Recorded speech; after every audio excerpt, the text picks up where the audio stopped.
నా దగ్గర మార్నింగ్ మాట్లాడినప్పుడు 95% వైఎస్ఆర్సీపీ పోదామని చెప్పి చెప్పడం జరిగింది. మరి అదేవిధంగా గోస్పాడు మండలం కూడా దగ్గరగా 95% వాళ్ళు కూడా వైఎస్ఆర్సీపీ పోదామని చెప్పినారు. మరి ఇవన్నీ ఆలోచన చేస్తే దయచేసి మనం అందరం కూడా ఆలోచించాలి. ఒత్తిడి మీద ఆవేశం మీద నిర్ణయాలు తీసుకుంటే నష్టాలు జరిగే అవకాశాలు ఉన్నాయి. మరి మనమందరం కూడా ఈరోజు అందరం వైఎస్ఆర్సీపీకే పోవాలని చాలా మంది చెప్తున్నారు. కానీ సంవత్సరంన్నరలో 2 ఎలక్షన్లు రాబోతున్నాయి.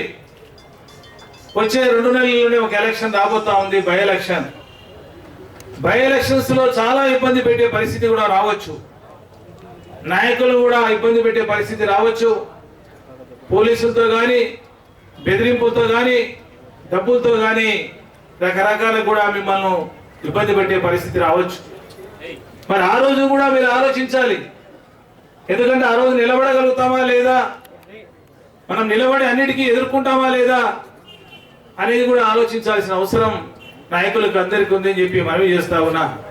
నాయకుల కోరిక ప్రకారం, కార్యకర్తల కోరిక ప్రకారం, ప్రజల కోరిక ప్రకారం తెలుగుదేశం పార్టీకి మేమందరము రాజీనామా చేస్తూ వైఎస్ఆర్సీపీకి రేపు కాకుండా ఎల్లుండి 14వ తారీఖే ముహూర్తం నిర్ణయిస్తాం. అది కూడా 10:30 నుంచి 11:30 వరకు. అది రేపు మధ్యాహ్నం. దయచేసి నాయకులు రాబోయే వాళ్ళందరూ కూడా వార్డు నుండి కానీ, గ్రామాల నుండి కానీ మరి రేపు వెహికల్స్ కూడా పెట్టబోతున్నాం. రేపు మధ్యాహ్నం 2 గంటల నుంచి బయలుదేరబోతున్నాం.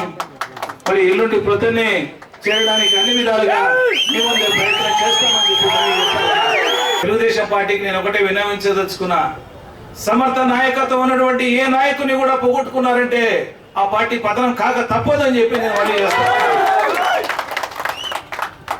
ఈరోజు ప్రజల ఆశీస్సులు, ప్రజల అండదండలు, ప్రజల యొక్క కోరిక ప్రకారం నడిచే వ్యక్తి నాయకుడు తప్ప ఏ పర్సంటేజీలకో ఏ ఆశకు లొంగే వ్యక్తి కాదు నాయకుడు.